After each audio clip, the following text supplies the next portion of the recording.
This video is sponsored by InVideo AI. In the early hours of dawn, beneath the shadow of a looming Arctic winter, Finnish soldiers sprinted across a frozen river in the town of Olhava. The sound of their boots pounded against the thin ice, hearts filled with the fear that they were too late. On the opposite bank, an enemy they never expected was already wiring the bridge with explosives. The bridge could either save Finland or seal its fate. If it fell, Finland's path to victory in the north would be cut off. It was a moment the Finns could hardly believe. Once on the same side as the demolition team, they now found themselves in a frantic race against time and against a former brotherhood turned bitter enemy. But just as they reached the detonators, a deafening explosion ripped through the icy air. It was already 1944, and yet a brand new full-scale war had begun. Throughout history, groundbreaking technologies have reshaped the landscape of warfare, from the invention of gunpowder to the development of nuclear weapons. Now, a revolution is unfolding in the realm of video creation, and it's called InVideo AI V3. This new update is a cutting-edge tool poised to transform how AI videos are produced. InVideo AI V3 isn't just another video editor, it's a full-scale content creation command center. With its state-of-the-art generative capabilities, it can whip up videos on any subject you can conceive using just a simple text prompt. Unlike other AI video tools, it doesn't just generate clips. It creates complete, publishable videos that are fully loaded and ready for your audience. Let's put InVideo AI V3 through its paces.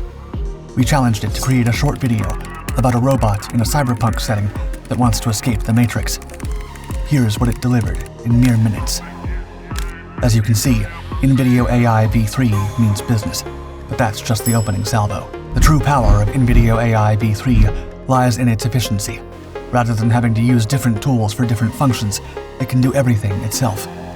It's like having an entire army of production personnel at your fingertips, ready to make your most creative ideas come to life with military precision.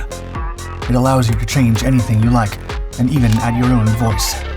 While other AI video tools are still languishing in the research phase, InVideo AI V3 is going to be battle-ready in just a few weeks.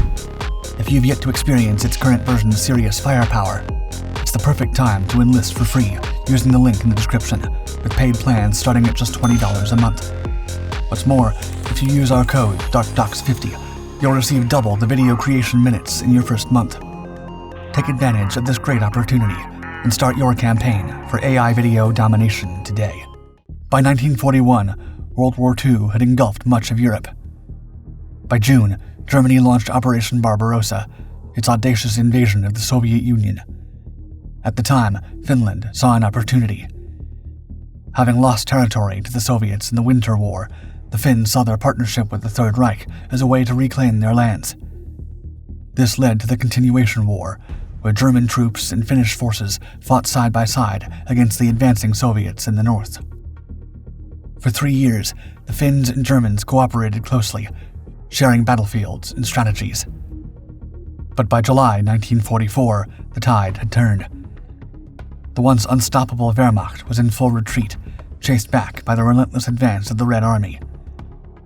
Finnish soldiers, who had made bold advances early in the conflict, now found themselves overwhelmed by the sheer size and strength of the Soviet forces. Near Ilomantsi, the 32nd Soviet Army flanked the 7th Finnish Army, their red-starred helmets gleaming under the summer sun, a symbol of impending Soviet victory. Despite the Soviet push, their objectives remained scattered, and they couldn't fully capitalize on their victories. But the Soviet High Command, the Stavka, knew they had an opportunity to weaken Finland permanently. In July 1944, they ordered a strategic shift, redirecting forces from the Leningrad front to take a defensive position along the Isthmus of Karelia. At the same time, Soviet resources were funneled into crushing Germany's Army Group Center and Army Group North, leaving Finland isolated and vulnerable. As the Soviets closed in, Finland's fate intertwined with Germany's collapse. When the Red Army seized control of the Baltic coast, it severed the sea routes that Finland relied on for supplies and aid. The pressure on the Finnish government mounted, and with the war taking a grim turn, Finland faced a harsh reality. They could no longer rely on Germany to protect them. The Moscow armistice came down like a hammer. Finland was ordered to cease hostilities immediately and expel the remaining 200,000 German troops from Finnish soil by September 15, 1944. An impossible task under the circumstances. The Soviets designed these terms to strain Finland further and drive a wedge between the former allies. After mounting pressure, Finland's leadership shifted. On July 28th, President Risto Ryti resigned after years of guiding Finland through conflict, signaling the end of an era.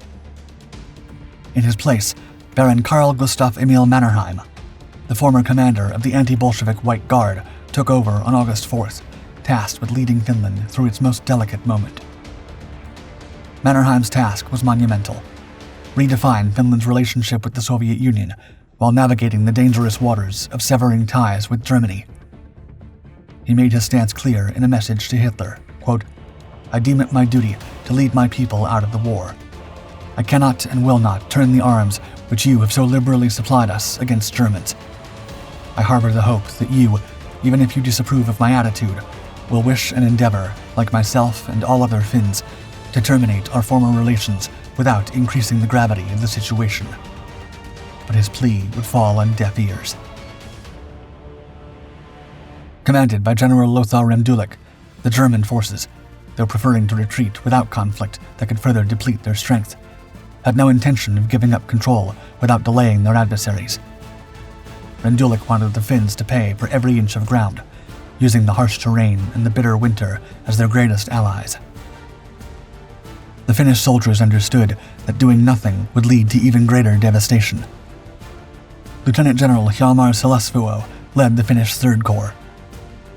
By September 28th, he had fully repositioned his defensive lines from Vyborg and Petrozavodsk to the icy wilderness of Lapland, readying them for the coming battle in the unforgiving northern expanse.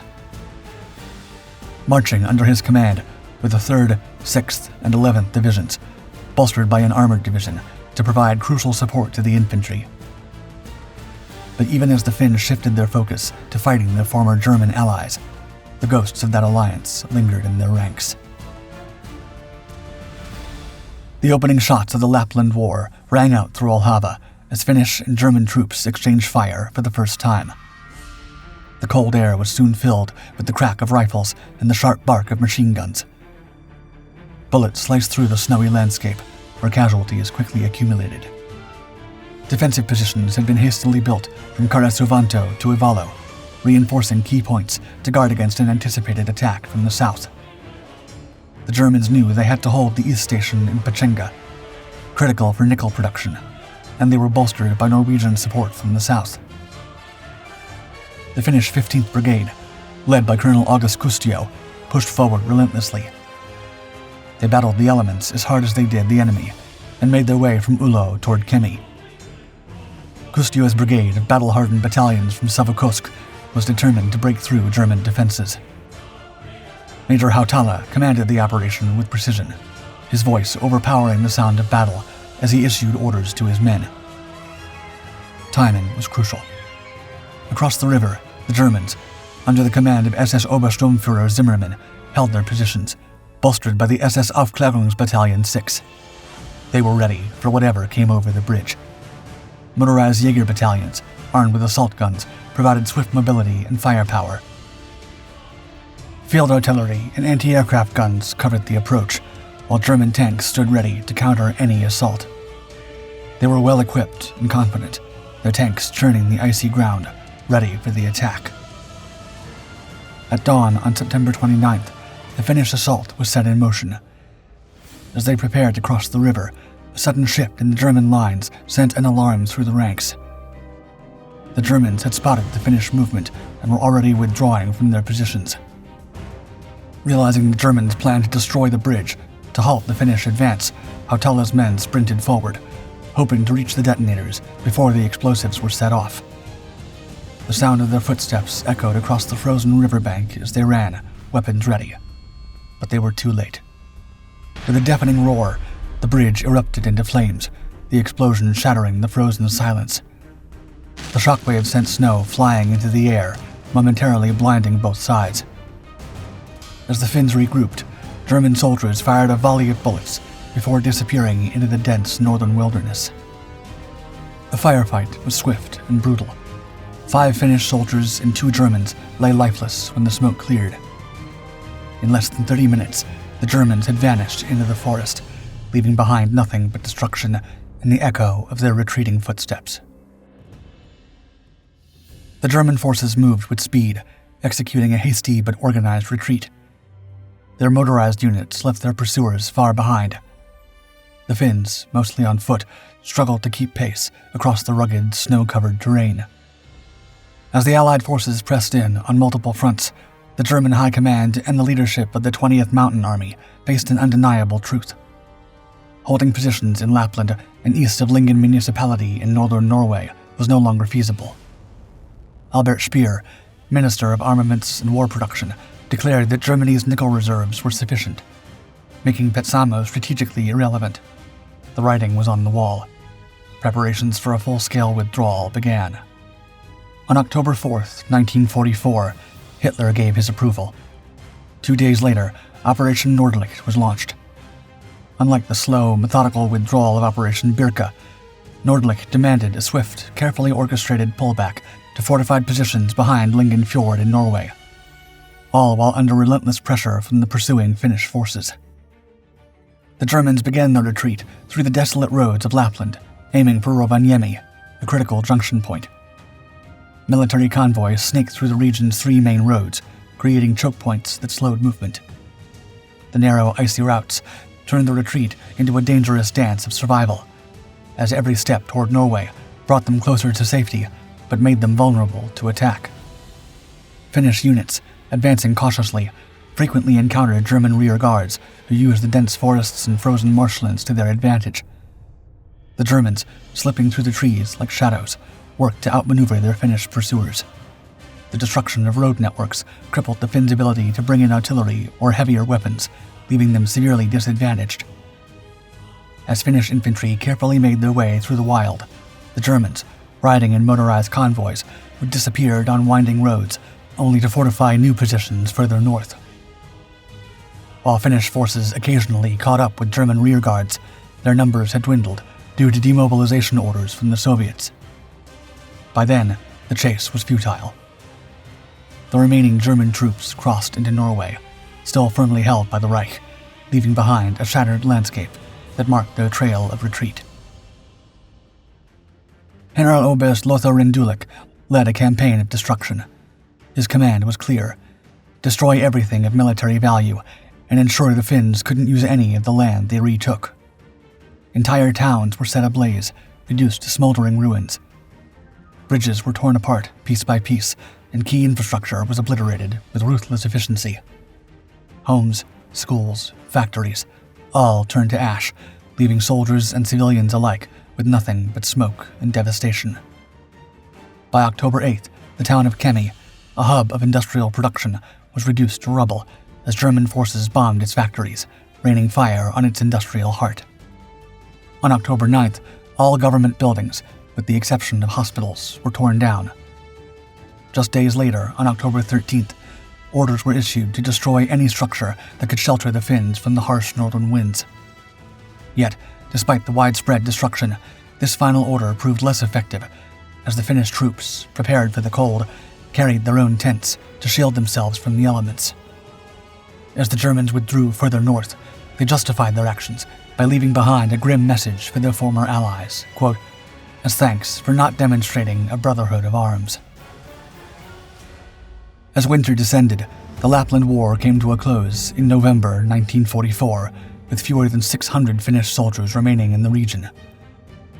Though the Germans stayed in Norway until January 1945, they no longer posed a serious threat.